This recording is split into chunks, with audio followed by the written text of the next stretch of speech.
Hello,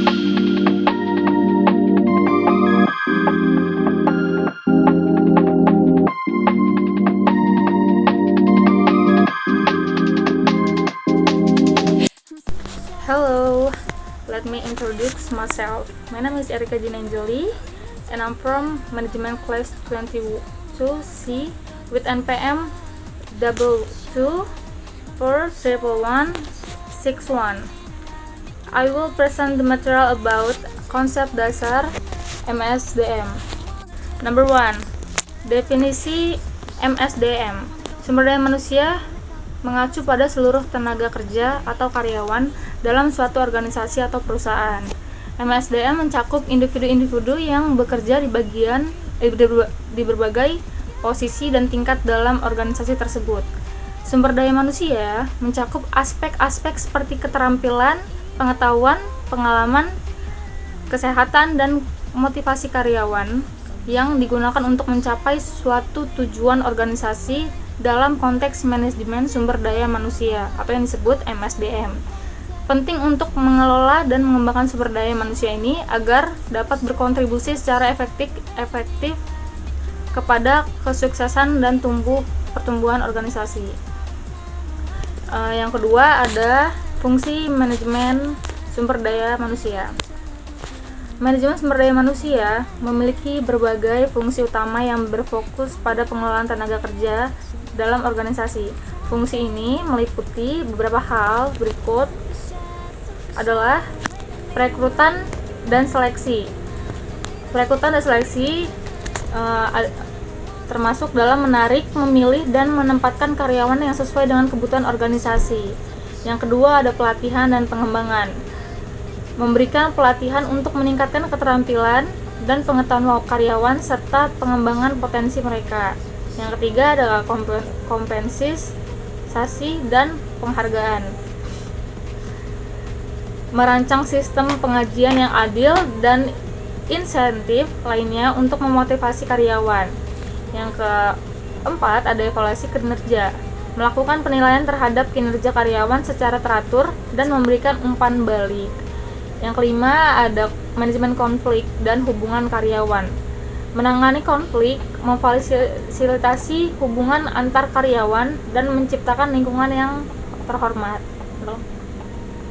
Dan menciptakan lingkungan yang kerja yang harmonis.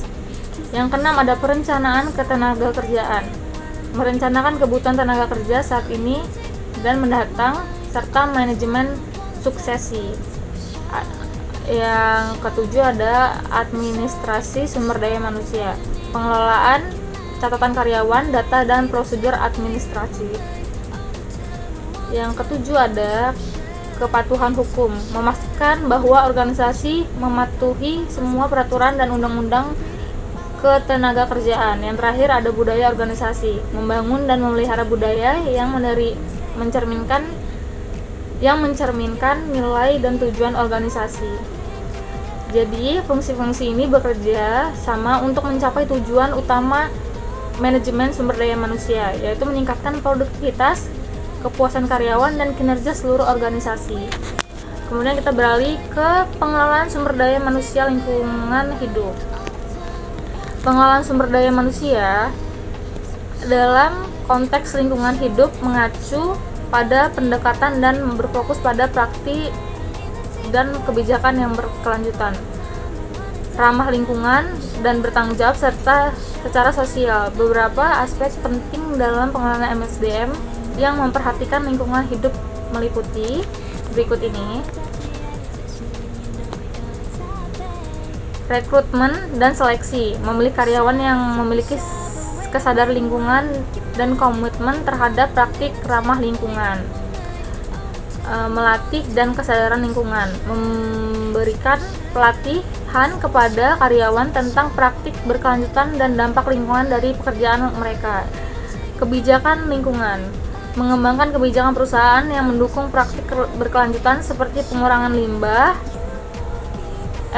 efisiensi energi, dan menggunakan bahan-bahan ramah lingkungan. Diversitas dan inklusi, mendorong keberagaman dalam tenaga kerja dan menghargai beragam pandang untuk mempromosikan inovasi serta solusi lingkungan. Peran tanggung jawab sosial perusahaan mengintegrasikan inisiatif OSR yang berfokus pada pelestarian lingkungan ke dalam budaya organisasi. Pengelolaan lingkungan kerja memastikan bahwa tempat kerja adalah lingkungan yang sehat dan aman untuk karyawan. Pengurangan jejak karbon mengadopsi praktik yang mengurangi jejak karbon perusahaan seperti berpergian bisnis yang berkelanjutan dan penggunaan energi yang lebih efisien. Pengelolaan MSDM yang berorientasi pada lingkungan hidup merupakan bagian penting dari tanggung jawab sosial perusahaan dan membantu organisasi berperan dalam pelestarian lingkungan alam sambil menjaga produktivitas dan pertumbuhan bisnis yang berkelanjutan. Selanjutnya kita kembali ke peran manajemen sumber daya manusia. Manajemen sumber daya manusia memiliki peran kunci dalam organisasi yang mencakup berbagai aspek yang mendukung tujuan dan keberhasilan perusahaan. Beberapa peran utama dari MSDM yaitu yang pertama ada perencanaan ketenagakerjaan, merencanakan kebutuhan tenaga kerja organisasi saat ini dan di masa depan serta mengidentifikasikan cara untuk memenuhinya. Yang kedua ada pelatihan dan pengembangan, memberikan pelatihan untuk meningkatkan keterampilan dan pengetahuan karyawan serta mengembangkan potensi mereka. Yang ketiga ada perekrutan dan seleksi, menarik, memilih, dan menempatkan karyawan yang sesuai dengan kebutuhan organisasi. Yang keempat ada evaluasi kinerja,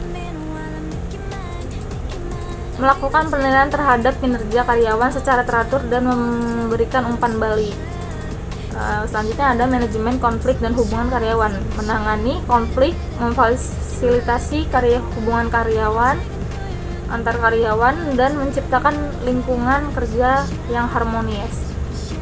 Administrasi sumber daya manusia, mengelola catatan karyawan, data dan prosedur, mengelola catatan karyawan, data dan prosedur administratif. Perencanaan sukses, merencanakan penggantian karyawan yang penting dalam organisasi. Kesejahteraan karyawan, menjaga kesejahteraan fisik dan mental karyawan serta menyediakan dukungan yang diperlukan. Budaya organisasi, membangun dan memelihara budaya yang mencerminkan nilai dan tujuan organisasi. Kepatuhan hukum, memastikan bahwa organisasi mematuhi semua peraturan yang ada dan undang-undang ketenagakerjaan. Peran strategis, berkontribusi pada pengembangan strategis bisnis organisasi dengan memastikan bahwa kebutuhan MSDM terintegrasi dengan tujuan perusahaan. Yang terakhir ada pengelolaan perubahan, membantu organisasi dalam menghadapi dan mengelola perubahan termasuk restrukturisasi, pertumbuhan, dan penurunan. Peran MSDM berfokus pada pengelolaan aset manusia, meningkatkan produktivitas, dan menciptakan lingkungan kerja yang mendukung dan mencapai tujuan organisasi secara efektif dan efisien.